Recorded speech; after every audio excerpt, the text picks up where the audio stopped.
Thank you so much कहना चाहूँगा Doraemon के ऑनर को, जिनकी वजह से मुझे आज सिज्जू मिला और इनके गाइडलाइन को मैं ज़रूर फॉलो करूँगा। क्योंकि वेलकम फ्रेंड्स, आज हमारे पास एक सिज्जू पपी जो है सेलिंग के लिए आया था। मेल पपी है, जैसे कि आप देख सकते हैं इस वक्त हमारे पास सिज्जू मेल का पपी अवेलेबल है, जिसकी एज है 38 डेज़। और जैसे कि आप क्वालिटी देख सकते हो, क्वालिटी भी बहुत प्रीमियम क्वालिटी का जो है पपी है ये। आज हमारे साथ उसके ओनर भी खड़े हैं, जिनको हमने ये पपी सेल किया है और जिनका नाम है विकास कुमार जी। आज हमने इन्हें पपी सेल किया है, तो हम पपी सेल करने के साथ साथ कुछ गाइडेंस भी हमारे व्यूवर्स को देते हैं, या हमारे जो नए पेरेंट्स होते हैं हम उनको कुछ गाइडेंस देते हैं कि पपी की केयर कैसी करनी चाहिए। क्योंकि जो नए पेरेंट्स होते हैं, ऑफ कोर्स आई थिंक इनका ये फर्स्ट टाइम पपी है एक्चुअली। ऐसे में गाइडेंस बहुत ज़्यादा ज़रूरी होती है, क्योंकि बहुत सारे लोगों को नॉलेज नहीं होता है या उनको एक्सपीरियंस नहीं होता उस चीज़ का कि हमें पपी को कैसे ट्रीट करना चाहिए, क्या डाइट प्लान होना चाहिए, कैसे उनकी केयर करनी चाहिए। बहुत सारी चीज़ें होती है, और खासकर अगर आप एक लॉन्ग कोट वाला डॉग ब्रीड लेते हैं, जैसे सिज्जू, लासा, जर्मन शेपर्ड, हस्की, जिनके बाल बड़े होते हैं या लॉन्ग कोट वाले होते हैं, उनमें एक खास केयर की ज़रूरत होती है। और खासकर सर्दी में और बारिश में उनको एक स्पेशल ट्रीटमेंट की ज़रूरत होती है, मतलब एक अलग तरीके से देखभाल की ज़रूरत होती है। आज हम इस वीडियो में कुछ बातें बताएंगे, जो कि हम फिलहाल तो आज उनके ओनर्स को बताने वाले हैं, लेकिन ये वीडियो उनके लिए भी होगा जो नया पपी लेने का प्लान करते हैं, खासकर सिज्जू लेने का प्लान करते हैं। तो ये वीडियो उनके लिए भी काफ़ी हेल्पफुल होगा। जैसे कि जो हमारे पास पपी है, इसकी एज है 38 डेज़। इसकी पहली जो डिवॉर्मिंग हो चुकी है वो है 27 डेज़ में उसकी पहली डिवॉर्मिंग हो चुकी है। दूसरी डिवॉर्मिंग अभी बाकी है, जो कि आपको 3 से 4 दिन में एक बार फिर से आपको डिवॉर्मिंग करनी होती है। क्योंकि जो पपी होते हैं उन्हें हमें फर्स्ट टाइम में 2 बार डिवॉर्मिंग करनी होती है। 25 डेज़ में या 30 डेज़ में डिवॉर्मिंग करनी होती है, फिर 10 से 15 दिन का गैप लेना होता है, फिर से उसकी एक बार डिवॉर्मिंग हमें करनी होती है। तो ऐसे हमें उनकी डिवॉर्मिंग करनी होती है। और डिवॉर्मिंग के बाद जो है हमें अपने नियर बाय डॉक्टर जो होते हैं, इनके वेट जो डॉक्टर होते हैं पेट के, वहाँ पर हमें विजिट करना होता है, उनको दिखाना होता है, उनका हेल्थ चेकअप कराना होता है। और उसके बाद जो वैक्सीनेशन के प्रोसेस है वो डॉक्टर आपको गाइड करते हैं कि क्या क्या वैक्सीनेशन के प्रोसेस है। मोस्टली जो है इनको 4 इंजेक्शन दिए जाते हैं, तो वो आपको हेल्थ कार्ड बना के देते हैं और वैक्सीनेशन के सारे प्रोसेस स्टार्ट कर देते हैं। फिलहाल अभी हम इनको बताने वाले हैं डाइट प्लान कैसे मैनेज करना है। जो ये पपी है 38 डेज़ का है, तो इसका डाइट इस वक्त हम इसे सेरेलैक पे रखे हैं, जो कि ह्यूमन सेरेलैक है, जिसका एज 6 मंथ्स के जो बेबीज होते हैं उन्हें जो दिया जाता है सेरेलैक, फिलहाल हमें उसे यही देना है। ठीक है। दिन में 2 बार फीडिंग करनी है।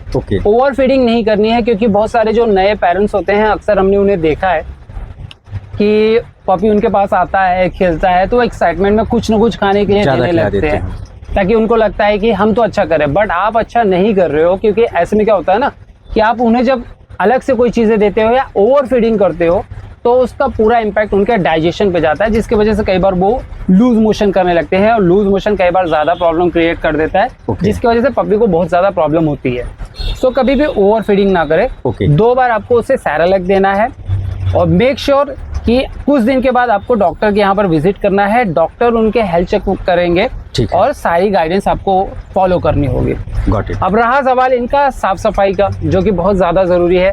तो अभी ये है 38 डेज़ का, तो कोई भी पपी जब स्टार्ट में होते हैं तो उन्हें 90 डेज़ तक हमें नहलाना नहीं होता है। उसके पीछे बहुत बड़ा रीज़न है, क्योंकि वो बहुत ज़्यादा छोटे होते हैं और उनका इम्यून सिस्टम बहुत ज़्यादा वीक होता है। ऐसे में अगर हम उन्हें नहलाते हैं तो उनके बीमार होने के चांस होते हैं, उन्हें कोल्ड लगने का चांस होता है, उन्हें फ्लू लगने का चांस होता है। तो बहुत सारी प्रॉब्लम होती है, जिससे इनके हेल्थ पर काफ़ी ज़्यादा इम्पैक्ट पड़ता है। उनका ग्रोथ स्टेज जो है काफ़ी स्लो हो जाता है, तो उसे नहलाना नहीं है।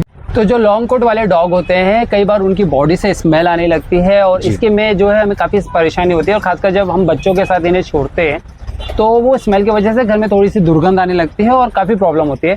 तो फिलहाल हम इन्हें दे रहे हैं हिमालय का फ्रेश कोट, जो कि ड्राई बाथ होता है। उसके साथ हम दे रहे हैं इनको जो है वाइप्स, जो कि बासिल कंपनी का है और ये एंटी बैक्टीरियल वाइप्स है, तो सेफली आप इसे वाइप कर सकते हैं। तो सबसे पहले हमें जो है ये जो फ्रेश कोट को है इसकी बॉडी पे स्प्रे करना होता है, और मेक श्योर आपको उनकी गर्दन के नीचे ही इसे स्प्रे करना होता है।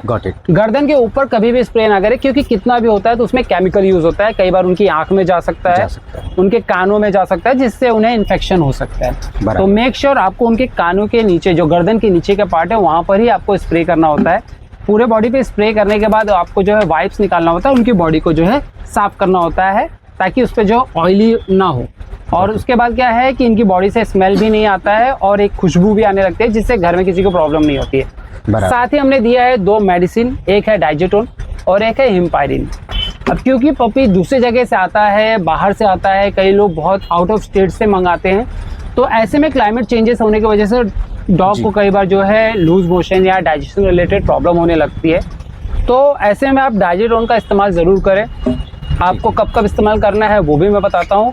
सेरेलैक देने के बाद अगर आप सुबह 12 बजे उसे सेरेलैक देते हैं तो 1 घंटे के बाद आपको डाइजेटोन देना होता है 1 ml। ओके, ठीक है, 1 ml आपको देना होता है। फिर शाम को अगर आप जो उसे सेरेलैक देते हैं तो फिर से वहाँ पर 1 घंटे का गैप देके आपको दूसरी बार जो है डाइजेटोन देना होता है। तो ये सारी चीज़ों का ध्यान रखना बहुत ज़्यादा ज़रूरी है। और ये कितने दिनों तक देना है? जब तक आप फूड पे पूरी तरह से इसे, जब ये पूरी तरह से फूड खाने लगेगा तो आपको उसके बाद सेरेलैक, ये डाइजेटोन की जरूरत नहीं पड़ेगी। फिलहाल आपको इसमें डॉक्टर गाइड करेंगे कि कौन सा फूड आपको देना है। वैसे फूड हम भी गाइड कर सकते हैं, बट पर्सनली हम यही रिकमेंड करते हैं कि आप डॉक्टर की सलाह भी लें, क्योंकि बहुत सारे पेरेंट्स जो होते हैं हमारी सलाह लेते हैं बट उसे फॉलोअप नहीं करते। बट फिर भी मैं चाहूँगा कि व्यूवर्स देख रहे हैं तो कम से कम डॉक्टर तो विजिट करना ज़रूरी है, और उनकी एक रिस्पॉन्सिबिलिटी है पेरेंट्स की भी, जैसे कि मेरी एक रिस्पॉन्सिबिलिटी कि मैं उसको डॉक्टर के पास लेके जाऊँ और वहाँ से गाइडलाइन लूँ। बट फिर भी मैं चाहूँगा कि डोरेमोन अपनी तरफ से बतलाएं कि पेरेंट्स को फूड में क्या दिया जा सकता है। वी आर मेक श्योर कि हम उस पर भी ध्यान देंगे और हम डॉक्टर को भी विजिट करें। जी, कैसा है ना कि हर पपी का एक स्टार्टर फूड आता है। अब अगर हम ब्रांड की बात करें तो बहुत सारे ब्रांड है, रॉयल कैनिन है, ग्रेन ज़ीरो है, इसके अलावा NND आता है, पेडिग्री आती है, कैनिंग क्रीक आता है। बहुत सारे स्टार्टर फूड होते हैं और सारे ये जो प्रीमियम फूड के होते हैं। तो ये इसमें से डॉक्टर कोई भी फूड सजेस्ट कर सकता है। इवन हम भी यही फूड सजेस्ट करते हैं मोस्टली हमारे कस्टमर्स को, जो पेरेंट्स होते हैं। बट स्टार्टर फूड स्टार्ट करने से पहले आपको कुछ गाइडलाइंस होती है, जैसे कि जो स्टार्टर फूड होता है उसके जो पैलेटेबिलिटी होती है, जो चंक्स होते हैं वो काफ़ी छोटे होते हैं, तो उससे पहले वार्म वाटर में डालना होता है। हल्का गर्म पानी आपको लेना होगा, उसमें आपको लगभग आधी मुट्ठी आपको ड्राई लेना होगा, उसमें डाल के रखना होगा। 5 से 10 मिनट तक वो सोख होने देना है आपको। जब वो पूरी तरह पाव की तरह फूल जाता है तो आपको अपने हाथों से मैश करके उसे सर्व करना होता है, ताकि वो बड़ी आसानी से खा सके, क्योंकि अभी ये बहुत सारे छोटे होते हैं तो ऐसे में उनको चबाने में प्रॉब्लम भी होती है। तो प्रॉब्लम ना हो इसके लिए हम कहते हैं कि आप उसे वार्म वाटर में डालिए, सोख होने दीजिए, मैश कीजिए, उसके बाद आप उसे दे सकते हैं। और सबसे बड़ी ज़रूरत की बात दोस्तों ये है कि वैक्सीनेशन बहुत ज़्यादा ज़रूरी है, क्योंकि बहुत सारे जो पेरेंट्स होते हैं कभी भी अपने डॉग को वैक्सीनेशन पे ज़्यादा ध्यान नहीं देते। लेकिन वैक्सीनेशन इसलिए भी ज़रूरी है क्योंकि एक वैक्सीन होता है जो उनके सेफ के लिए होता है और एक वैक्सीन होती है जो आपके लिए सेफ के लिए होती है। क्योंकि आप जो अगर वैक्सीन नहीं देते हैं तो कई बार जो डॉग को गैस्ट्रो पार्वो, डिस्टेम्पर, रेबिस, जो बहुत खतरनाक बीमारियां होती है वो लगने का चांस होता है। तो उन बीमारियों से बचाने के लिए हमें वैक्सीन देना होता है। एक वैक्सीन होता है रेबिस का, क्योंकि जो डॉग होते हैं उनमें रेबिस का पॉइजन होता है, तो कई बार हमारे फैमिली मेम्बर्स को काटते हैं, तो हर एक फैमिली मेम्बर्स को अलग से रेबिस का टीका लगाना ना पड़े, इसके लिए आप अपने डॉग को रेबिस का टीका लगाएं, ताकि उसे भी किसी रेबिस का प्रॉब्लम ना हो और आपकी फैमिली में अगर किसी को बाइट भी करे तो उसे रेबिस का प्रॉब्लम ना हो। तो वैक्सीनेशन पे खास फोकस कीजिए, क्योंकि वैक्सीनेशन बहुत जो लोग होते हैं वो डिले करते हैं, तो वैक्सीनेशन में डिले ना करें। वो फर्स्ट प्रायोरिटी होती है हर डॉग के लिए, इवन उनके पेरेंट्स के लिए भी। तो इस बात का कभी भी डिले आप ना करें।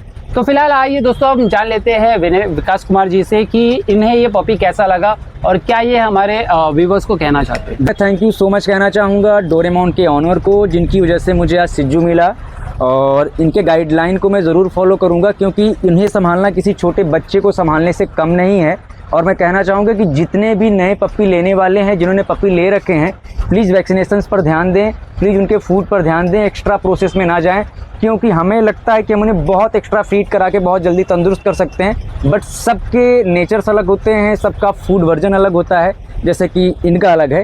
And thank you so much Doraemon for your instructions for your puppy. Thank you so much. तो दोस्तों ऐसे हम पपी डील भी करते हैं, बट बहुत सारे जो हमारे व्यूवर्स हैं वो हमें आउट ऑफ स्टेट से कॉल करते हैं, जैसे कि बिहार से, नोएडा से, दिल्ली से बहुत ज़्यादा कॉल आता है। तो मैं आपकी जानकारी के लिए बता दूं कि पप्पी सिर्फ हम मुंबई में डील करते हैं, आउट ऑफ मुंबई हम किसी भी तरह का डीलिंग नहीं करते हैं। तो बहुत सारे लोग हमें प्राइस के लिए कॉल करते हैं और आउट ऑफ स्टेट से कॉल करते हैं, तो मैं उनके लिए बता दूं हम सर्विस सिर्फ और सिर्फ मुंबई में देते हैं। हाँ, अगर आप मुंबई से तो आप हमारे शॉप पर विजिट कर सकते हैं। आपको पपी के सारे गाइडलाइंस बताई जाएगी। आपको अगर नॉलेज भी नहीं है कि हमें कौन सा पपी लेना चाहिए हमारे फैमिली के हिसाब से, तो हम उसमें भी आपको गाइड करते हैं कि आपकी फैमिली के लिए कौन सा डॉग सूटेबल होगा। ये सारे जो जानकारी है हमारी तरफ से प्रोवाइड की जाती है, वो भी फ्री ऑफ कॉस्ट। तो दोस्तों अगर आप भी एक डॉग लेना चाहते हैं वो भी प्योर ब्रीड, तो आप हमारे दिए गए नंबर पे हमें कांटेक्ट कर सकते हैं। सारी जानकारी आपको ऑन कॉल दी जाएगी, फोटोज आपको भेजे जाएंगे ताकि आपकी कंफर्मेशन जो भी होती है उसके बाद डॉग डीलिंग की जाती है। Thank you so much Doraemon. ऐसी वीडियोस के लिए हमारे चैनल को सब्सक्राइब करके रखें ताकि इंपॉर्टेंट अपडेट आप मिस ना कर सके। मिलते हैं अगली वीडियो में कुछ नए टॉपिक के साथ, तब तक के लिए जय हिंद।